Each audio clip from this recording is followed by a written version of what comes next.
del Pilar Suárez Rodríguez. Soy profesora investigadora en la Universidad Autónoma de San Luis Potosí en la Coordinación Académica Región Huasteca Sur. También estoy colaborando en un proyecto en la Red Interamericana de Educación Docente de la Organización de los Estados Americanos. Agradezco mucho la invitación del comité organizador y especialmente de la doctora Josefina Barrera Khalid por permitirme contarles a ustedes la experiencia de los trabajos que hemos venido realizando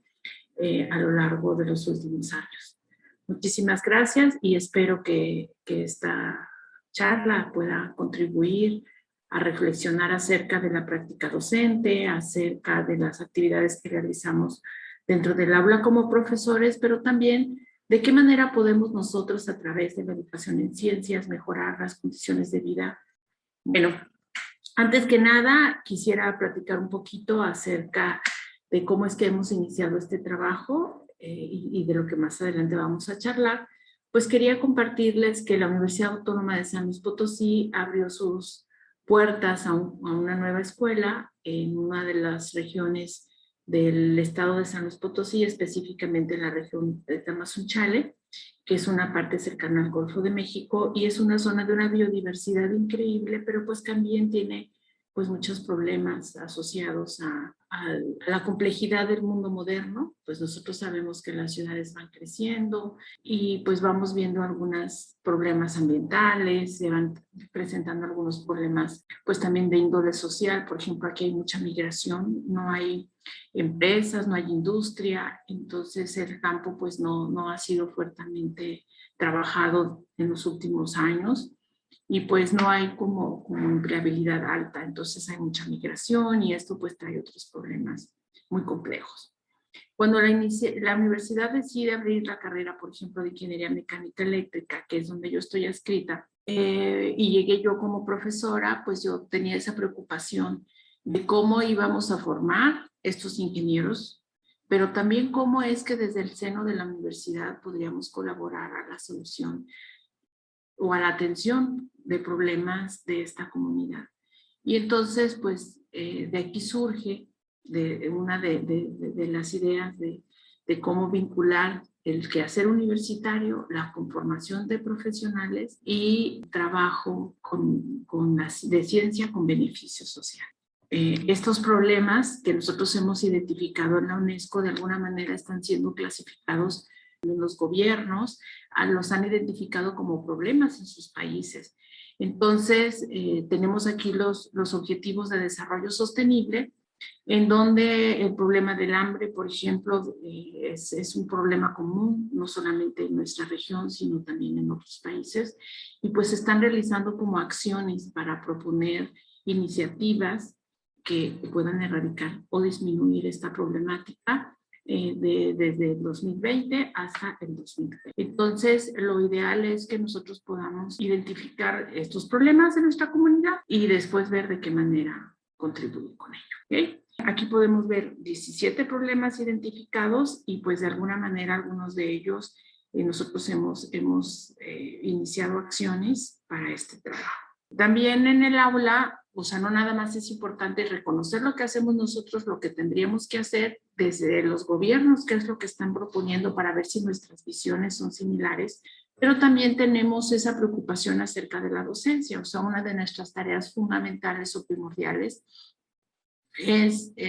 pues mejorar el conocimiento en ciencias de nuestros estudiantes y que después lo puedan aplicar a contenidos que van a estar trabajando, pero en el nivel universitario como que nos queda más clara cuál es el desempeño que tienen que tener los egresados y para qué es que estamos enseñando. Pero en el caso de la educación básica, cuando nosotros tenemos, por ejemplo, pequeños de 3 a 6 años en preescolar y queremos que estos pequeñitos aprendan ciencias, pues luego quedan como las preguntas de ¿qué tanto tienen que aprender? ¿Hasta qué nivel? ¿De cuál es la forma en la que lo deberían de hacer? ¿Y para qué quieren aprender ciencia, no? Lo mismo pasa con los niveles académicos subsecuentes. Y estas preguntas pues nos llevan a que no todos los alumnos de preescolar hasta el nivel medio superior pues van a tener acceso a la universidad. Nosotros vemos que desafortunadamente Muchos niños se ingresan al nivel básico y conforme van avanzando, pues esta pirámide se va cerrando y esto es algo que no es deseable, pero pues también tenemos que pensar en eso. Entonces, la idea es que ellos aprendan ciencia, pero pues para poderla utilizar durante su vida, para que puedan tomar estas decisiones y estas decisiones les vayan pues abonando a, a la solución de sus problemas, pero de una manera basada en hechos, de conjeturas argumentadas, etc. Y entonces, todo este ambiente que tenemos en el aula, que está conformado pues, por profesores, estudiantes, por la infraestructura, el modelo educativo que se desarrolla en las instituciones, por supuesto, cómo es que está construido el currículo, cuáles son estas metodologías de enseñanza-aprendizaje y los recursos a los que nosotros tenemos acceso. Todas estas partes están entrelazadas y pues son muy importantes para poder conjuntarlas con esa visión acerca de para qué queremos que se aprendan ciencias en las aulas de nuestros países. Y pues bueno, uno va viendo que no solamente lo que ocurre en el aula es importante, sino también pues cómo nos podemos vincular con otros miembros de la sociedad pues para ir identificando esas problemáticas y poder ver de qué manera entre todos podemos darles atención, no solamente nosotros como profesoras desde nuestras aulas o desde el propio sistema educativo, sino finalmente vamos a formar ciudadanos y estos ciudadanos se van a insertar a proyectos, a instituciones, etcétera, y entonces pues sí tenemos también como profesores voltear a ver qué es lo que está ocurriendo en otros lados y poder identificar esos puntos clave para poder trabajar en eso. En cuanto, por ejemplo, a las metodologías de enseñanza, también son diversas. Visto que las metodologías activas que se centran en el alumno, es decir, que más allá que lo que el profesor puede hacer, tenemos que pensar qué es lo que el alumno puede hacer para poder generar ese aprendizaje y pues hacerse responsable como de ir construyendo su conocimiento. No solamente a través de la memorización, nada más para aprendernos listas de cosas o la manera sistematizada, pero a través de datos, fechas, etcétera, sino qué es lo que vamos a hacer con toda esta información y qué producto u objeto es el que nosotros podemos construir. Y por supuesto, el problema es básicamente el que nosotros queremos resolver. Y entonces, pues para esto tenemos que identificar también cuáles son esos intereses de los estudiantes, qué es lo que ellos desean, cuáles son sus motivaciones, de qué manera lo podemos buscar. Y no solamente a través de mi interés individual, sino buscando el interés colectivo y la vinculación. Porque como seres sociales, pues tendemos a vivir en grupos. Y entonces las discusiones se enriquecen cuando nosotros compartimos con otros lo que hacemos. En este momento, bueno, yo estoy exponiendo un tema, ustedes seguramente desde casa están reflexionando acerca de ese tema y estarán pensando algunas cosas, estarán unas de acuerdo, en otras no. Y lo ideal sería que estas reflexiones las lleven ustedes a este pequeño colectivo en el que nos encontramos y comenzar discusiones, porque esas discusiones nos llevan a su vez a otras nuevas reflexiones y a nuevas propuestas. Entonces, cuando nosotros trabajamos con metodologías activas, eso es lo que se busca. Más allá del trabajo individual o del aprendizaje individual, pues buscamos la manera de cómo construir entre todos, pues esas ideas, esos productos y poder contrastar lo que nosotros sabemos o lo que no sabemos con ayuda de otros. Y bueno, pues para esto necesitamos nosotros también comunicarnos, expresarnos. Y esas habilidades de comunicación en realidad no es fácil desarrollarlas. O sea, de alguna manera desde pequeños comenzamos a expresarnos a través de la palabra, posteriormente a través de la escritura, pero comunicar esas emociones, sentimientos e ideas pues requiere también de ciertas habilidades que tenemos que ir potenciando y desarrollando con el paso. Pues todo esto nos lleva a la conjunción de todos estos aspectos en cuanto a la comunicación de los logros y la difusión de los productos que tenemos. Entonces, básicamente las metodologías activas tienen estas cuestiones en común. Obviamente que la manera en que lo hacíamos de manera tradicional, donde exponíamos algún tema, los estudiantes escuchaban, a lo mejor sacaban algún listado de palabras, hacían unas memorizaciones, resolvían algunos ejercicios tipo, pues eso nos lleva a que son procesos que se deben de seguir manteniendo, pero también deberíamos de integrar algunas otras actividades para pasar a solamente el saber escuchar o el saber memorizar, el saber a lo mejor realizar algunas actividades donde no requieran procesos cognitivos de alto nivel, a integrar procesos que sí desarrollen esa manera de la reflexión, de la comparación, de la síntesis de la información, de la aplicación a la solución de problemas y hasta de la evaluación de lo que nosotros hacemos con lo que otros hacen. Y bueno,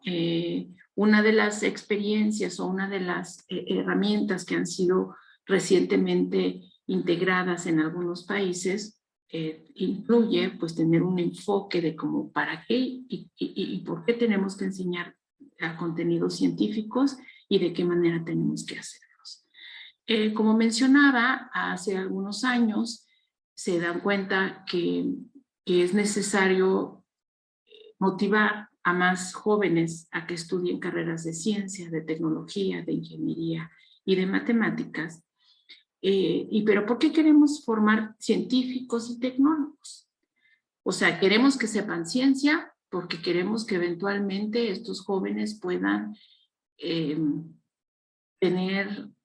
seleccionar carreras en estas áreas. Bueno, una de las ideas, y es una necesidad, por ejemplo, de los gobiernos, es que si nosotros tenemos mayor avance científico y tecnológico, en principio podríamos generar esa tecnología para crear productos y poder tener, no sé, fábricas que pudieran hacer productos de primera necesidad y que no tengamos que comprarlos a otros países, porque pues eso hace que nuestro dinero salga de los países y no que venga dinero del exterior, y eso pues hace que tengamos productos internos brutos, por ejemplo, menores, y que pues entremos en un sistema de pobreza, ¿no? Entonces se ve o se considera al desarrollo científico y tecnológico como una de las formas de poder sacar a nuestros países de los problemas económicos en los que nos encontramos y que están asociados pues a problemas de calidad de vida de la gente, ¿no? Por ejemplo, si no tenemos un buen acceso a la salud, si no tenemos un buen sistema educativo, si no tenemos una buena transportación, si no tenemos un desarrollo energético interesante, pues esto va a ser que quememos, por ejemplo, basura para calentar nuestra comida y esto pues contamina el medio ambiente. Entonces los problemas cada vez se van haciendo más graves. ¿Esto por qué nos debe de interesar a los profesores? Bueno, porque finalmente los estudiantes en los cuales tenemos contacto pues pueden hacer esa diferencia. Pueden poder comenzar a trabajar en sí mismos, en su conocimiento y escoger estas carreras y por qué no pensar que pudiéramos tener entre nuestras aulas ahora de niños pequeños a los futuros personajes que van a proponer las soluciones grandes a este tipo de problemáticas que nos aquejan en nuestros países. Entonces, inicialmente este enfoque STEM tiene esa postura de formar vocaciones científicas. Pero con el paso del tiempo, pues también se fue convirtiendo en una forma de enseñar las ciencias. Es decir,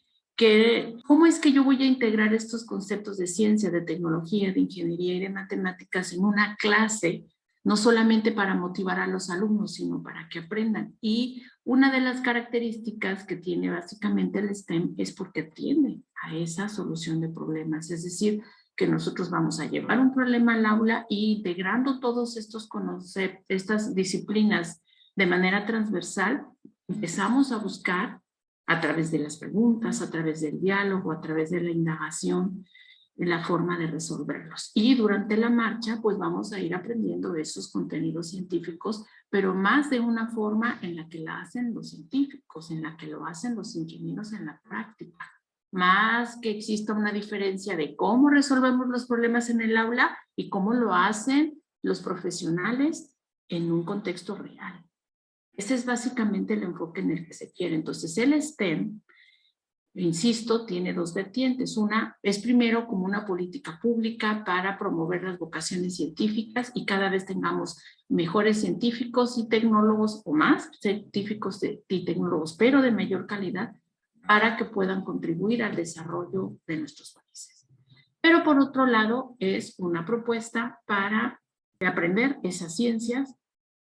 de manera transversal como una metodología o un enfoque de enseñanza. Entonces eso es básicamente el STEM. Pero una vez que tengamos esa idea de que yo voy a utilizar las diferentes disciplinas, las voy a trabajar de esta manera, vamos a ir haciéndolo buscando preguntas, proponiendo esas preguntas, la manera de responderlas, etcétera. Pero de alguna manera también tenemos que tener una metodología, es decir, cuáles van a ser esos pasos para llevar a cabo ese proceso. Y hemos visto que dentro de las metodologías activas más comunes que se encuentran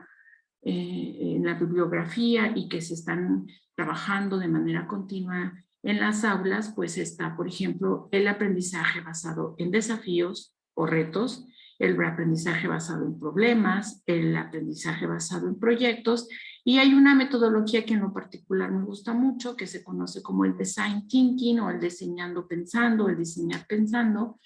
donde pues tiene pasos muy particulares, ¿no? Entonces,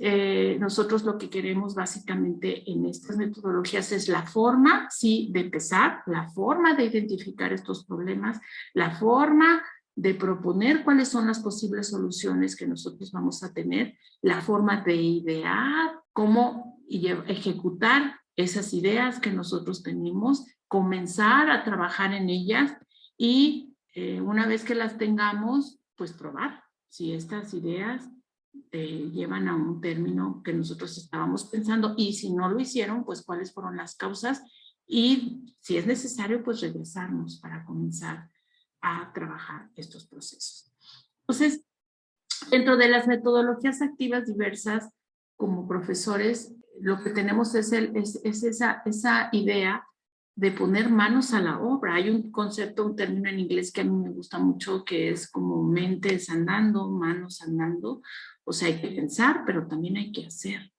Hay que pensar esas soluciones, esas propuestas, pero no solamente cuando nosotros recibimos instrucciones y ejecutamos una lista de tareas sin tener nosotros una contribución directa de cómo es que queremos hacer esas tareas. Me refiero a mí como estudiante. Es decir, yo cuando era estudiante, hace muchísimos años que cursé, más de 40 años que cursé mi educación básica, pues yo llegaba al aula y el maestro me decía, vamos a hacer este experimento. Primero, tomas tu matraz, le vas a poner 300 mililitros de agua y luego vas a hacer, entonces me daban una serie de pasos y lo único que yo hacía era como seguir esa línea, obtener algo que ya sabía que iba a obtener y no tenía como una sorpresa, ni me daban así como mucho espacio para que yo pudiera tomar mis propias decisiones y entonces encontraba un resultado y esas eran como las actividades experimentales, las cuales también tienen sus ventajas y en una primera instancia es bueno pues porque aprendemos también a seguir instrucciones, esperamos a trabajar con ciertos materiales, etcétera, pero si solamente nos quedamos ahí en reproducir algunas actividades, pues nos quedamos como cortos en esa parte del desarrollo cognitivo que queremos en los estudiantes, que se atrevan a identificar qué es lo que ocurre en el contexto, pensar en las formas de resolverlo y pues estas metodologías activas buscan precisamente eso, que sí sepan hacer cosas, que sí se sepan seguir instrucciones, pero también que puedan crear otras formas de buscar nuevas soluciones a aquellos problemas que hemos identificado. En esta búsqueda, pues requerimos de habilidades docentes que tenemos que desarrollar. Por ejemplo, cuando yo inicié mi trabajo como profesora, yo formalmente trabajé en una escuela de nivel medio superior y pues yo tenía alguna idea de cómo hacer instrucción. Yo no soy profesora, yo no fui a una escuela para aprender a cómo enseñar.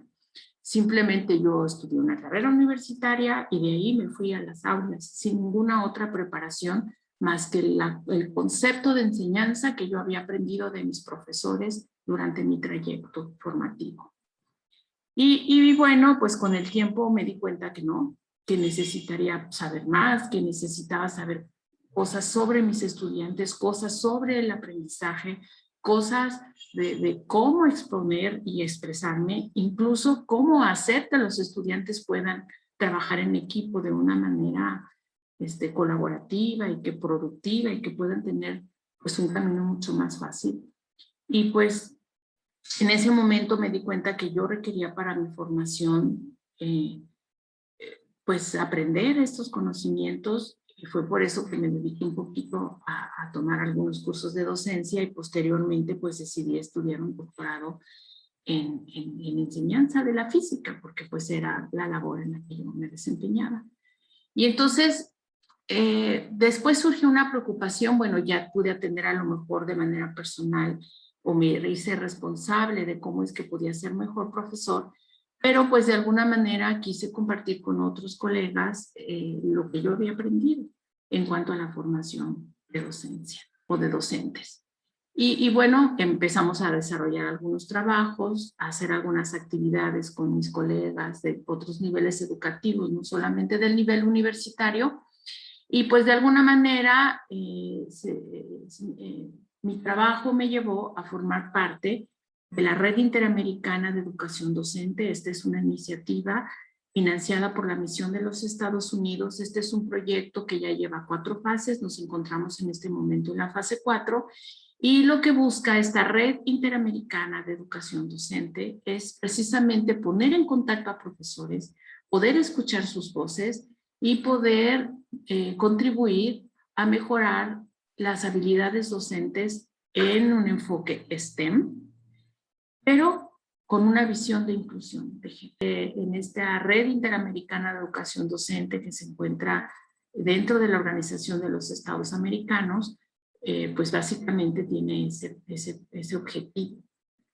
de vincular a los profesores y de realizar algunas acciones para mejorar esas habilidades STEM en los docentes de los 34 estados miembros de la Organización de los Estados Americanos. El equipo que conformamos la RIED,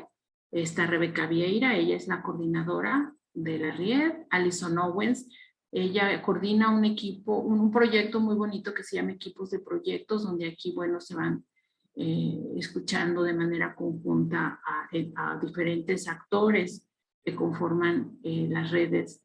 de colaboración en los profesores. Yo soy la coordinadora del Teacher Fellowship. Ahorita les voy a platicar un poquito más de estos proyectos. Natalia Kayak, ella es especialista en diferentes áreas que también pues da soporte a cada uno de los miembros de los equipos, y Patricia Moraes, quien se responsabiliza de la coordinadora de los fondos Semilla.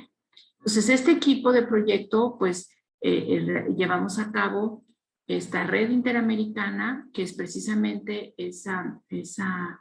iniciativa de parte del gobierno de los Estados Unidos para mejorar las habilidades docentes. ¿Y cómo lo hacemos? Bueno, fíjense que esta red inicia formando profesores a través, por ejemplo, de cursos masivos. Se daban cursos y se atendían a miles de profesores. Después surge una pregunta y decimos, bueno, los maestros luego tomamos cursos, pero estos cursos que nosotros tomamos en realidad no sabemos si los maestros en los cuales pues se invirtió o ellos invirtieron un tiempo en su formación, realmente los llevan al aula. Y más allá, ¿cómo es que esta actividad que ellos están realizando llega a otros profesores, llega a los estudiantes? ¿Y qué es lo que pasa con esta formación? Entonces esa es una pregunta, y pues se quiso como profundizar un poquito más en esta temática y ver de manera más cercana cuál iba a ser el impacto de trabajar con estos profesores y de qué manera podíamos darnos seguimiento a las actividades que ellos realizan y al impacto en sus comunidades. Pero obviamente no íbamos a poder hacer esto si teníamos como miles de maestros, ¿no? Pues la tarea sería muy difícil, y si se ven el equipo es muy pequeño, y pues aun cuando sí es un proyecto que es financiado, pues no tendríamos como esas capacidades. Entonces, especialmente porque no es el único proyecto que se realiza. También comentamos que tenemos los equipos de proyecto, donde no solamente hay profesores, sino están los líderes educadores de estos países y pues los representantes de las instituciones, porque los equipos de proyecto tienen esa misión de ponerlos en conjunto, hacer que ellos colaboren en la atención de algunos problemas que identifican y pues que propongan soluciones, pero donde sean escuchadas las voces de todos y que no solamente las decisiones se toman pues desde la visión de atrás de un escritorio, sino desde aquellos que enfrentan los problemas en el aula. Entonces, pues estos dos trabajos llevaron a cabo esta red. Pero también, bueno, pues habría que conjuntar no solamente lo que dicen los Objetivos de Desarrollo Sostenible de la UNESCO, que eso sí es importante porque eso es el resultado de la colaboración entre los diferentes gobiernos de la OEA y de otros países del mundo, pero sino también pues qué es lo que pasa en el interior de los Estados Unidos, porque finalmente es quien financia el proyecto, pero también de aquellas políticas públicas de los diferentes países. Entonces, ¿qué es exactamente lo que hace la RIED? Pues hace reclutamiento de profesores, ofrecemos oportunidades de formación y de desarrollo, damos algunas asesorías, acompañamientos, no solamente a profesores, sino a los formadores de profesores y a los gobiernos que tienen algunas iniciativas para mejorar las habilidades docentes en esta temática. Y por supuesto, pues dar un reconocimiento a los profesores como líderes, como agentes de cambio de sus comunidades. Y pues esto queremos tener docentes más empoderados, docentes con un mejor autoconcepto de su propia práctica y por supuesto con conocimientos de esos recursos, de esas herramientas y de aquello que le va a ayudar a mejorar su instrucción en el aula. Pero no solamente que buscamos un liderazgo de aula, sino también buscamos un liderazgo comunitario, es decir, donde los profesores no solamente puedan hacer algo con sus alumnos, sino también que puedan ayudar a otros profesores a mejorar su instrucción y que se puedan convertir en modelo de desarrollo para ellos. Y una vez que pasamos este proceso, pues esperaríamos que los profesores tengan esas capacidades de hacer nuevas propuestas para, ¿por qué no cambiar el currículum? ¿Por qué no hacer propuestas o iniciativas de ley en materia de políticas públicas en educación que puedan mejorar a partir de su experiencia las condiciones de la educación en sus regiones, en sus países y en toda la región? Entonces, ese es básicamente cuáles son los objetivos de la RIED. Y bueno, les presento que el proyecto incluye a estos profesores que se conocen como docentes fellows, pueden hacer cambios como tomadores de decisiones y entonces pues es precisamente darles este acompañamiento para que lleguen hasta donde ellos quieran llegar. Entonces, estos profesores hemos estado trabajando, afortunadamente hemos tenido unos resultados increíbles a los términos de estos años de formación con ellos y de acompañamiento, y ustedes pueden consultar en la página de la OEA nuestros informes anuales y cómo han sido pues, las acciones que han estado llevando a cabo los profesores y cuáles son, como otro de los equipos, no solamente el del Teacher Fellowship o los docentes fellows, sino en estos equipos que yo les había comentado, que se llaman equipos de proyecto, pues está un docente, un responsable de políticas del país o de una institución y el líder educador de estos países. Y entonces cada país propone un proyecto y da su propio equipo. Una vez que se propone un proyecto de un equipo de un país, pues se manda una solicitud a la RIED. Esta solicitud se toma, se evalúa y una vez que ya se hayan seleccionado esas propuestas en una fecha específica, se hace una presentación para que se conozcan todos los equipos diferentes y ellos exponen su idea y después buscan quién de ellos tienen ideas similares o aquí, mira, a lo mejor mi idea es muy buena, pero estoy identificando que el equipo de aquel país ha hecho una propuesta genial que a mí me gustaría también trabajar, y entonces se ponen en contacto y comienzan a dialogar para entre todos proponer una solución a este problema, y comienzan a desarrollar una actividad a lo largo de una serie de charlas durante unos meses, y la idea es promover esas discusiones, más que generar un producto como tal. Pues nos interesa el diálogo político, el diálogo académico, el diálogo educativo, y que vayan a partir de ese razonamiento y de ese proceso, pues sí, haciendo una propuesta y posteriormente ejecutar esa propuesta. Entonces, en el 2019, cuando dio inicio esta fase 4 de la RIED, pues aquí vemos un número de países que estábamos trabajando. En el 2020 se incrementaron el número de países, y ahora en el 2021 pues hemos tenido una mucho mayor participación de países que están trabajando en estos proyectos. Y bueno, aquí lo podemos ver. Empezaron en el 2019 10 países miembros, 21 en el 2020, y ahora tenemos la presencia de 25 de los 34 estados miembros, y también se ha incrementado considerablemente el número de proyectos en los que se están trabajando. Y bueno, los profesores hacen su trabajo junto con los líderes de sus países y tienden a presentar sus resultados en el seminario anual de la RIED. En el 2019 tuvimos una actividad presencial en Perú. En el 2020 por la pandemia no fue posible hacerlo presencial, y tampoco en el 2021, y lo hemos hecho de manera virtual, donde ellos compartieron en una serie de webinars pues todos estos resultados que fueron desarrollando tanto profesores desde la primera infancia hasta en el nivel superior, porque atendemos, si bien los Teacher Fellows solamente tenemos de primera infancia profesores formándose y de nivel preparatoria, pues en los equipos de proyecto no. Se han desarrollado proyectos en todos los niveles educativos. Como una de las formas de nosotros poder verificar o monitorear el trabajo que estaban haciendo los docentes fellows durante la pandemia, porque lo ideal era, con lo que teníamos programado, era asistir a sus países y ver de manera cercana cómo era esa influencia que tenían en su contexto a partir de lo que estábamos trabajando en la RIED, pero pues no fue posible. Entonces desarrollamos un escenario que también iba a ayudar no solamente a monitorear nuestro proyecto, sino a ver qué es lo que estaban haciendo los docentes, cómo compartían con su comunidad y cómo otros docentes podían aprender de esta experiencia, y se llamó este escenario Enseñando STEM en Cuarentena.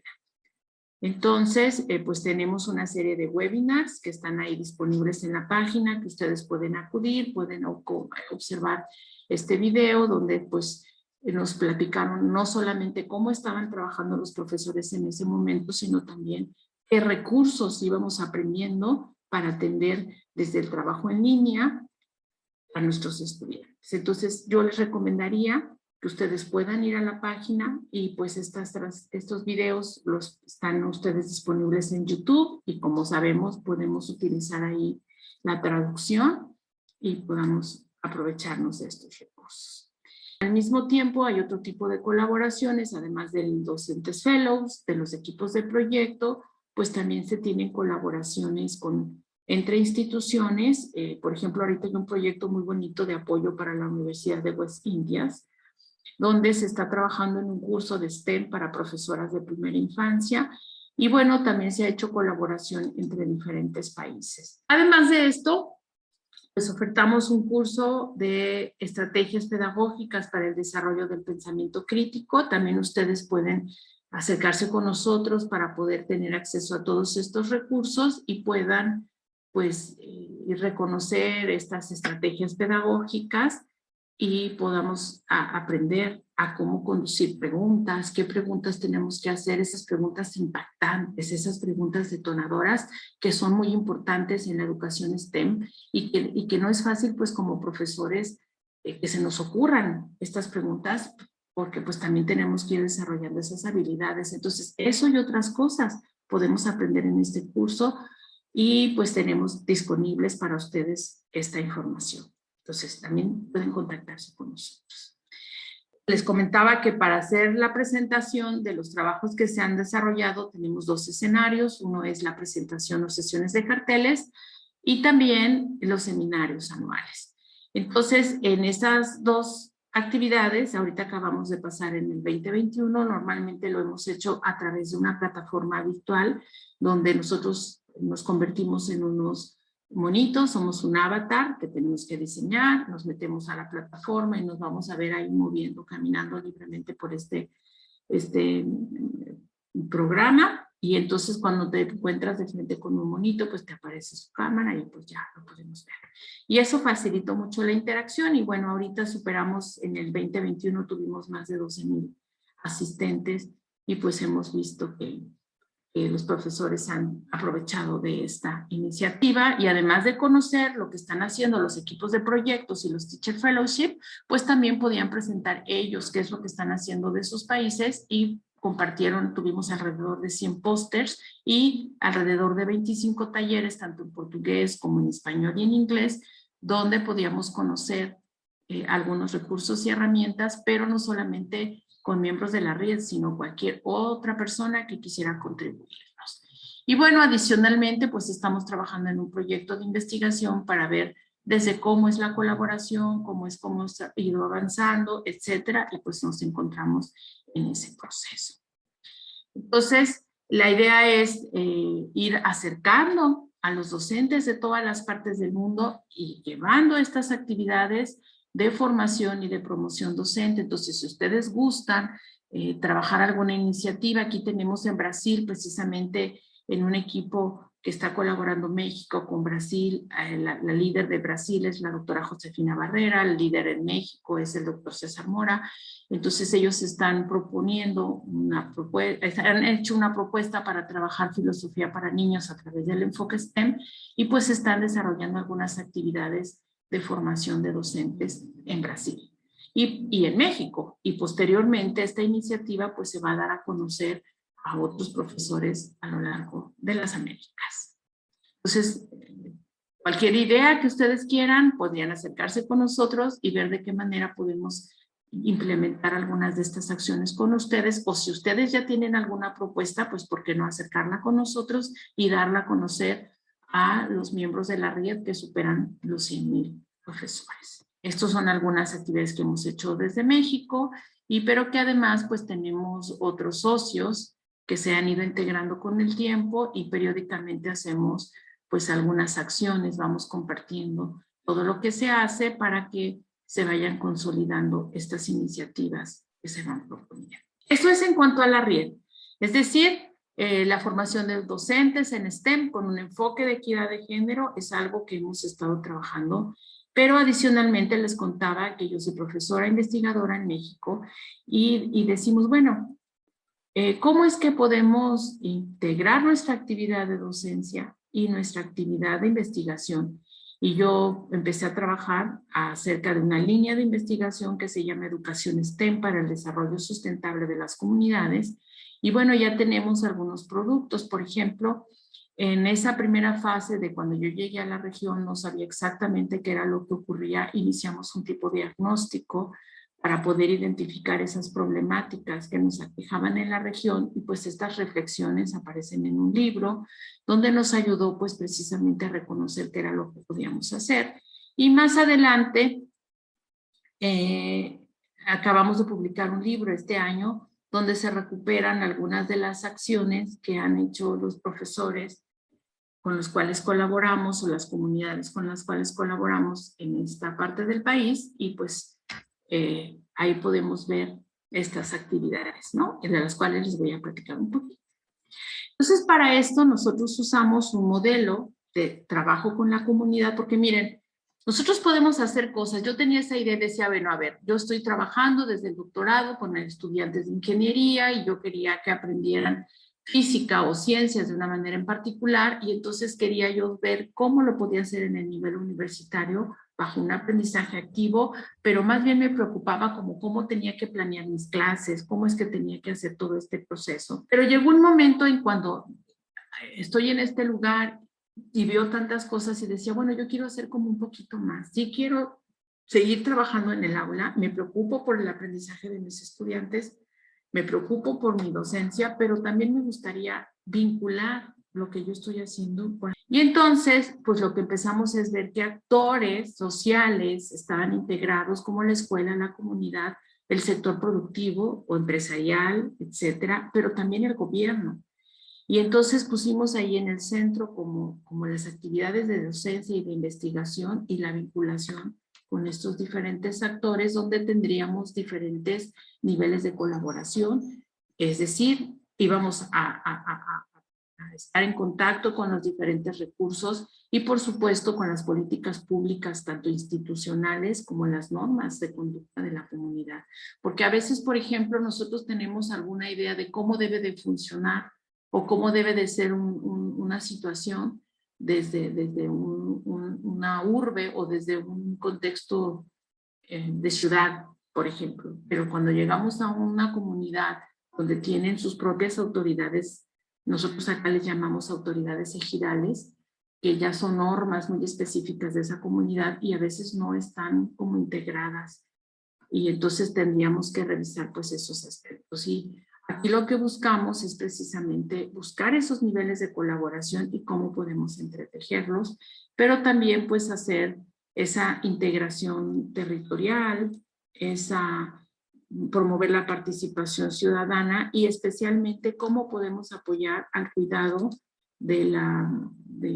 biodiversidad y la preservación del medio ambiente, porque eso es precisamente lo que tiene el enfoque de sustentabilidad territorial. Y entonces, pues las características de las dimensiones, es decir, qué es lo que hacen los docentes, los profesores, los investigadores, el sector productivo, qué es lo que hace el gobierno, cómo lo vamos articulando, pues esto incluye una metodología del trabajo comunitario. Y entonces vemos qué es lo que tenemos que hacer, pues primero hay que ver con quiénes vamos a trabajar. Nosotros nos basamos en el concepto de comunidades de aprendizaje, que es que hay un grupo social que tiene un interés común, pero nosotros como investigadores, por ejemplo, no vamos a llegar, miren, ustedes están mal y tienen que hacer esto, porque así es lo que lo corresponde a la academia. Pues no, porque la gente sabe, es la que vive en esta comunidad y ellos primero nosotros tenemos que ir a este lugar, escuchar que ellos lo que saben, cuál es su visión, cuál es su cosmovisión y esto a lo mejor algo que yo identifico como un problema para ellos no lo es. Y entonces se van haciendo estas conformaciones de grupos. Una vez que se tengan identificados, se trabaja precisamente en cómo formar este grupo, comunidad de aprendizaje. Como hacemos el planteamiento de la problemática, se les va dando un seguimiento, se van como formando los roles y después vamos haciendo la puesta en marcha.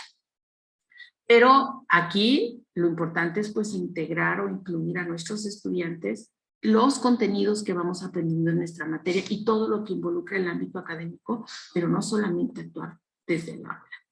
Y bueno, pues los proyectos se realizan en diferentes etapas, como por ejemplo ir contextualizando con el medio y haciendo esa vinculación. Hay que ir, platicar, reconocer, buscar con quién podemos colaborar, ir haciendo una labor de convencimiento y después ya formando esas redes de vinculación y poder ir en la etapa 3, pues iniciando los proyectos contextualizados territorialmente, es decir, que sean específicos de esa región, de acuerdo a sus necesidades, de acuerdo a su cosmovisión y de acuerdo, como mencionábamos, pues a la preservación del medio ambiente específico. Y entonces, aquí es donde nace esta propuesta de atención de problemas reales, que es lo que hacemos desde el STEM. Y, por ejemplo, en esta parte de México hemos hecho básicamente atendido a problemas de salud y de educación ambiental, y pues bueno, también algunos proyectos para desarrollo o propuestas para desarrollo económico, es decir, construcción de algunas maquinarias, construcción de algunos prototipos que eventualmente podrían ser comercializados y donde, por ejemplo, nuestros estudiantes pues podrían iniciar estos nuevos negocios, estos nuevos proyectos, estos emprendimientos, pero también asumiendo una responsabilidad social. Nosotros trabajamos mucho con la apropiación social de la ciencia, es decir, pensamos en una alfabetización científica, es como una etapa inicial, en cómo vamos a mostrar el conocimiento sobre las ciencias de las personas, pero después vamos a ver ¿qué pueden hacer cuando ya tienen un conocimiento de la ciencia? Es decir, a esto es lo que nosotros llamamos, primero es la alfabetización científica y después tenemos el concepto de cultura científica, pero el fin último sería como la apropiación social de la ciencia, es decir, que ya se vuelva como parte de tu estilo de vida y podamos tomar decisiones acerca si me debo de poner, no sé, una vacuna o no, pero basado no en porque lo dijo el Facebook, un meme o porque me lo dijo mi amiga, sino porque nosotros hemos llegado a tal nivel de conceptualización y búsqueda de información y poder tomar decisiones por argumentos. Entonces, en esta parte es justamente lo que les vamos a platicar. Tenemos varios proyectos activos y en estos proyectos pues están involucrados pues, nosotros como profesores, investigadores, como estudiantes y pues otros miembros de la comunidad. Entonces, básicamente lo que queremos. Por ejemplo, esta es una imagen de un proyecto que es de la UNESCO que se llama el Proyecto Geoparque. Y aquí lo que se busca es tener este reconocimiento de la UNESCO donde se otorga este reconocimiento a comunidades que tienen geografía única, gente que vive ahí y que tengan una cultura única en el mundo. La Huasteca Potosina es una región, un territorio donde tiene precisamente estas características y se está buscando la forma en la que se pueda obtener esta certificación porque pues esto promueve el turismo, pero básicamente el Geoparque lo que busca es que se vayan desarrollando proyectos para la solución de problemáticas que abonen al beneficio social. Entonces, si nos fijamos desde el inicio de esta charla, pensábamos en los ODS, pensábamos en los problemas que tenemos y buscamos en mecanismos o acciones para atenderlos, pero no solamente en el aula, sino más allá del aula. Entonces el Geoparque es como un escenario más grande donde podemos hacer la integración de todos estos aspectos. Y bueno, ahí se está trabajando en la conformación de líderes, que son básicamente los estudiantes, acciones como la formación de niños, jóvenes, señoras, autoridades ejidales, etcétera, y atendiendo problemas de diversa índole que se presentan en el territorio, ¿por qué no? Hasta de prevención de accidentes automovilísticos, de la forma en el cultivo sustentable, de la forma de atención a los turistas, porque pareciera ser que no es un problema que podríamos atender desde la investigación, pero por supuesto que lo es. Y entonces, pues ahí es como hemos empezado a trabajar. Y de ahí, en escenarios formales y no formales, trabajamos una formación científica para niños y niñas,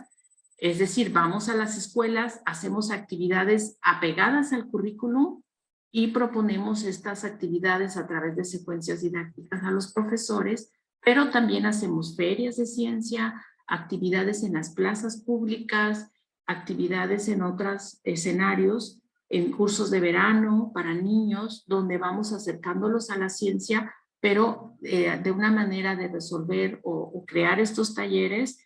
apegados a su contexto. Hacemos un diagnóstico en esta comunidad donde vamos, vemos cuáles son los problemas que tienen y justamente los talleres los diseñamos a la medida para poder atender a estas necesidades. Y pues ahí es que podemos ver que hemos tenido pues un impacto muy grande en esta parte de México, donde los niños no solamente aprenden ciencias, nada más un contenido, mira, voy a explicar cómo es, porque este globo cuando yo le soplo crece su volumen,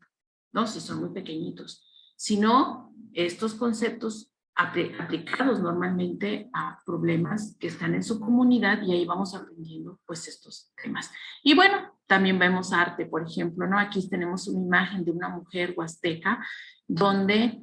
los niños aprendieron cosas de óptica a través de la mezcla de pigmentos, la mezcla de luz en diferentes actividades y al final crearon una obra de arte. Esto es con una técnica donde pintaron con sus deditos, hicieron esta imagen ahí maravillosa de esta mujer que se encuentra del lado derecho de la pantalla y pues vamos haciendo con actividades vinculadas a problemáticas,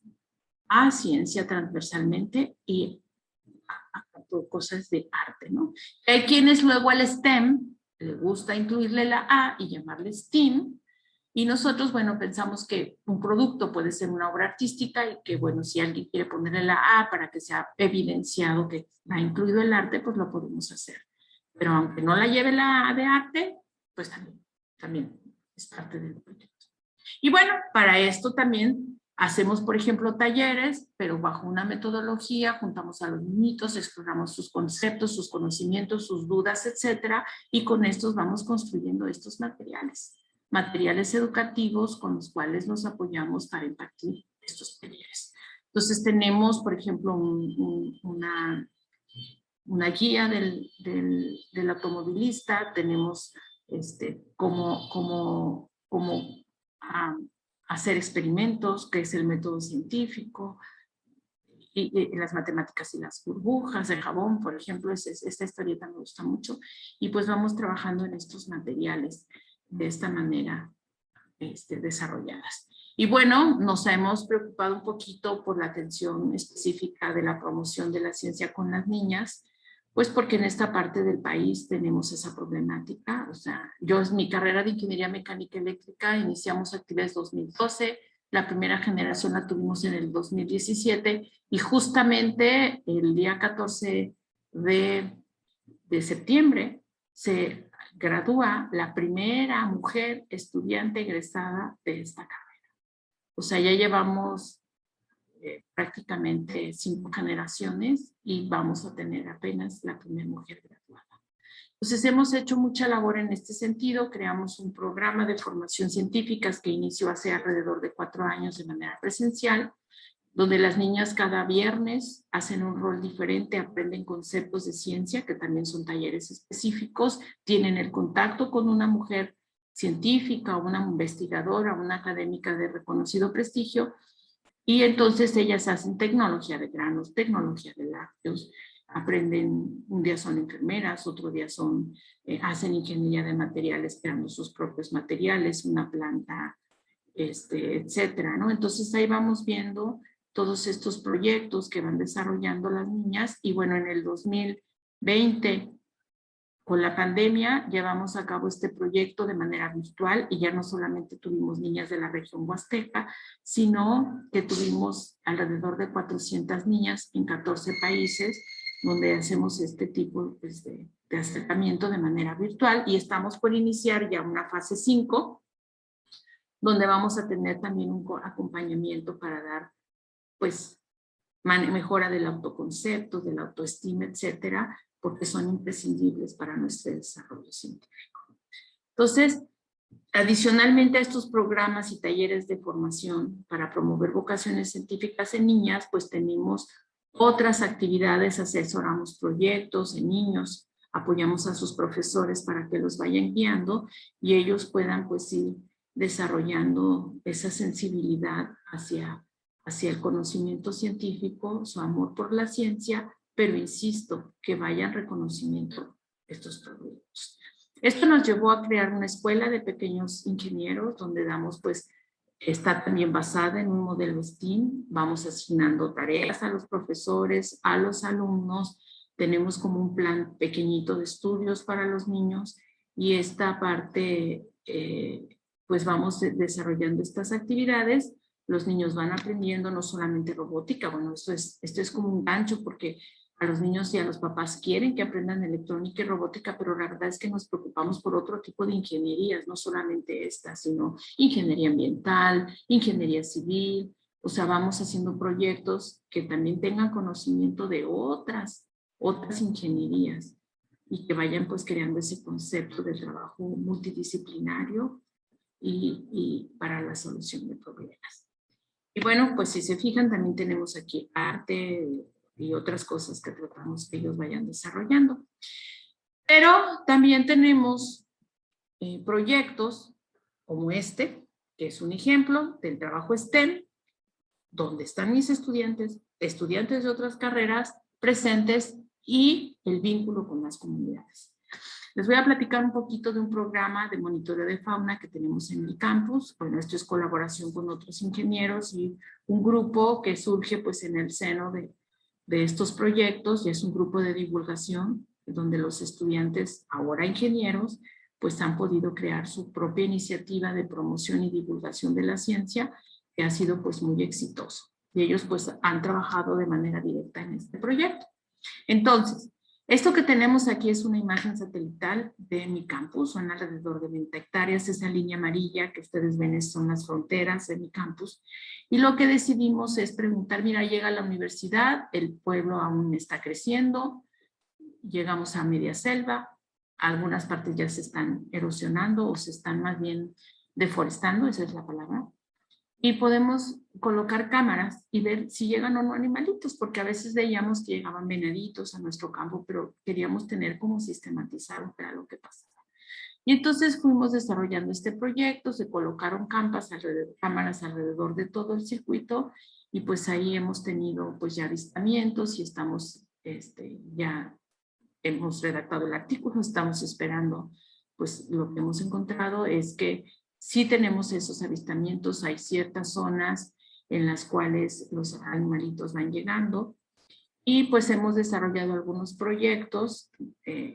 con esta información que tenemos de talleres para niños para la preservación de las especies y pues esto está vinculado fuertemente con el aprendizaje de la biología. Entonces, pues bueno, se han identificado, bueno, veíamos que no había tantos avistamientos, por ejemplo, aquí de aves, porque si bien es cierto esto, como ven ustedes, se instalaron unos bebederos y ya pues pudimos ver que increíble de tener 10 o 30 avistamientos, por ejemplo, de aves teníamos como 30, pasaron así como que a 1000. Entonces sí fue muchísima la diferencia y pues ahí se reconoce que precisamente por la actividad humana, pues estamos cambiando los hábitos de los animales y por eso es que migran a buscar el agua en este caso, ¿no? Y entonces pues se están colocando algunas formas de alimentar. Entonces los alumnos decían, no, pues vamos a proponer un bebedero, no hay que poner ollas, no, pero nos sale muy caro, mejor vamos a hacer un hoyo, ponemos plástico y vamos viendo, llenamos de agua y entonces se van haciendo soluciones y por qué no, pues hasta el diseño, como le ven aquí, de algunas ideas. La pregunta era cuál era la profundidad, qué iba a pasar con la evaporación si hacía mucho calor, cada cuando había que llenarla. Entonces son problemáticas que básicamente pues nos van generando discusiones que van haciendo que se resuelva el problema, en este caso para el proyecto, pero que poco a poquito van presentando problemas pequeños que también hay que atender, que llevan a discusiones y que pues hay que presentar soluciones en medida de este proyecto. Y entonces eso también llevó a la creación de un laboratorio STEM que tenemos en mi escuela. En este laboratorio pues hay un problema identificado en la región donde muchas personas utilizan a las aves, las atrapan y van y las venden en las ciudades. Entonces este es un problema que está provocando que muchas aves, además de la deforestación, pues vayan cayendo en peligro de extinción. Y entonces la propuesta era hacer un observatorio. Se piensa un primer diseño, se evalúan las propiedades, de qué material se va a hacer. Se comenzaron a hacer aquí, por ejemplo, podemos ver algunos diseños en papel. Luego al diseño asistido por computadora comenzaron a hacer otros diseños para ver de qué manera podía ser el mejor observatorio, qué materiales teníamos en la zona para poder hacer algo de bioconstrucción, que era otra problemática que queríamos atender. Y pues entonces se llega al final a tener una propuesta, que fue este diseño. A partir de la observación de los materiales, cómo se les iba a dar el tratamiento, en este caso al bambú, cómo es que se iba a hacer. Por ejemplo, los estudiantes de mecánica pues hicieron el diseño para el análisis de esfuerzos, de la estructura, cómo tenía que ser. Concluyeron que pues hacerlo de 2 pisos no era muy adecuado pues por las características del material que íbamos a usar y sobre todo por los riesgos para los niños al subir y pues otras características, ¿no? Entonces, pues aquí utilizan su materia de seguridad de higiene, su materia de mecánica, de estructuras, etcétera, y pues finalmente ya se llega a esta construcción, se pidió asesoría a gente de la localidad de cómo ellos usan de manera tradicional la construcción de este tipo de casitas y pues la fuimos integrando en estos aspectos hasta finalmente hacer la conformación de este observatorio donde pues se han estado dando talleres. La pandemia interrumpió, después se hicieron algunas sesiones de manera virtual y ahorita estamos por retomarlo ya de manera presencial. Y pues básicamente, por ejemplo, aquí donde está el STEM, bueno, está muy bien como proyecto, pero donde los alumnos trabajan para la creación, pero también pues es un proyecto porque es un laboratorio, porque los niños van, hacen sus observaciones, toman nota de sus observaciones, sacan sus gráficas, tienen que llevar un proceso pues, de una cierta metodología, aprenden sus matemáticas, hacen sus tablitas, identifican las aves, aspectos propios de lo que conforman las aves, su pico, sus alas, tienen que buscar en la bibliografía, en unos materiales que ya se tienen, cuáles son las aves que están presentes, cómo estas son, etcétera. Y después tienen que buscar sus hábitos a partir de lo que ellos reconocieron y vincularlos con otras especies, por ejemplo, de flora, los árboles, en donde viven, cómo comen. Por ejemplo, hay muchas plantas que el ave toma la semilla, la come, la va a llevar a su aparato digestivo y si no pasa por ese proceso, las semillas no pueden crecer. Entonces comienzan a ver que hay una simbiosis entre la fauna, entre la flora, como parte del medio natural y empiezan a aprender conceptos importantes de ecología y de biología. Tienen que aprender pues cuestiones específicas del medio ambiente, pero también de otros conceptos como los efectos de la temperatura, pues una gran cantidad de conocimientos y eso es aprender en STEM. O sea, tú vas, haces una caminata para llegar al observatorio, llegas a una universidad, observas las aves, aprendes de ellas, los sonidos específicos, los hábitos. Mira, cada que tal hace esto y tal, tal. Entonces va aprendiendo ya en vivo sobre esos temas. Aprende no solamente que para hacer las observaciones tengan que ir a la oropéndola, sino lo pueden hacer en casa, incluso en sus ciudades. Pero también aprenden otros aspectos como respeto a la biodiversidad y la importancia del medio ambiente. Y entonces, pues aquí tenemos un ejemplo, aprendemos también de indicadores ambientales, de algunas plagas, de los problemas que pueden implicar para la producción de alimentos. O sea, uno puede hacer tan complejo como quiera estas secuencias didácticas y atender o vincularlo, o sea, que los niños vayan siendo sensibles, que tú puedes ganar dinero por vender un ave, pero que estamos provocando problemas como que pueden crecer las plagas porque no hay quien se coma esos insectos, como porque ya no vamos a tener árboles de algunos tipos porque no tenemos las aves que los producen, y como que podría buscar un mecanismo para usar, hagamos de alguna manera, a las aves sin tener que llevarlas fuera de su ambiente, sino cuidarlas y protegerlas para que nos ofrezcan a nosotros alternativas de desarrollo. ¿Como cuál? Pues a partir de este proyecto se propone crear un corredor de aviturismo, que es hacer las observaciones de aves como una medida de proyecto turístico, y entonces en las comunidades crean sus propios observatorios,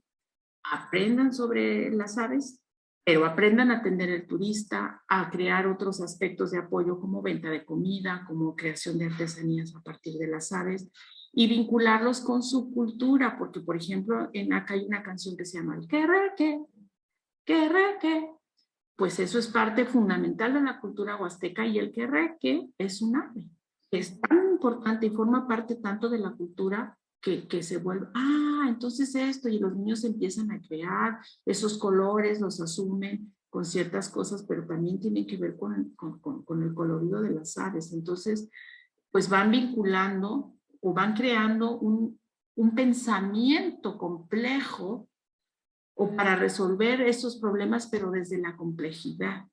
¿no? Desde entender como un todo y que como actores sociales, o sea, más que ya ir a aprender una clase de biología de la familia tal, de tal ave, de tal, o tal familia de la especie del árbol, tal, tal,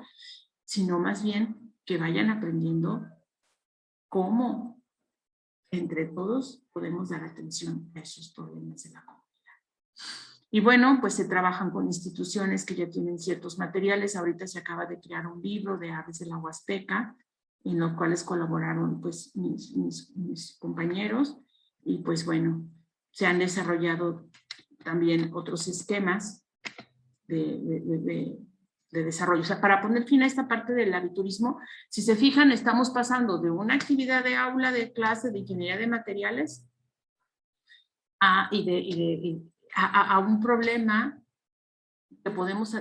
perdón, estamos iniciando como una clase, una tarea, una actividad, una forma de aprender en ingeniería de materiales para la selección de los materiales de la región, pero llegamos hasta tener un problema de tráfico de aves y de problemas económicos de la comunidad donde las personas pueden hacerse de un oficio y pueden crear una iniciativa productiva muy importante que va a abonar al desarrollo económico de su lugar. Entonces, no solamente nos preocupamos por lo que hacemos en el salón de clases, sino de lo que ocurre. Y bueno, aquí vamos desarrollando también otras estrategias educativas como escenarios académicos para promover esas discusiones, esa visión, el identificar problemas, el proponer soluciones, el trabajar en contexto. Bueno, pues estos escenarios son muy importantes. Hemos desarrollado algunas metodologías para trabajar con los alumnos. Aquí están discutiendo cómo resolver problemas que nos llevan las personas de la comunidad,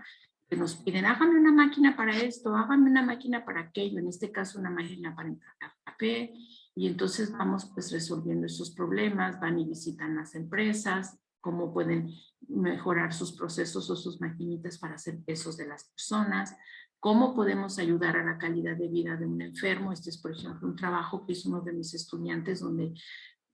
proponiendo una forma de transportar pacientes desde levantarlo de la cama cuando tienen cero movilidad,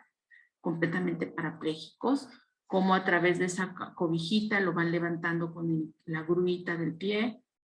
o con el mecanismo accionándolo por un pie y lo van llevando hacia una silla, etcétera, y desde el diseño pues de la cobijita, ¿no? De cómo lo puedes tú transportar y pues bueno, cómo lo van compartiendo con las enfermeras, cómo lo socializan a través de las ferias de ciencia para invitar a los niños pues que también pueden crear soluciones a estas respuestas. Como por ejemplo en una empresa querían un horno para secar un cierto tipo de producto, y entonces pues vamos viendo cómo lo trabajamos. Bueno, pues en esta ocasión nos acaban de pedir un producto que fue elaborar un horno. Entonces, pero fíjense, aquí está el STEM. ¿En qué sentido? Se hace la petición con el vínculo con la comunidad, tienen un problema que ellos necesitaban secar de manera homogénea un producto que no tuviera burbujas, o sea, haces una lista de requerimientos.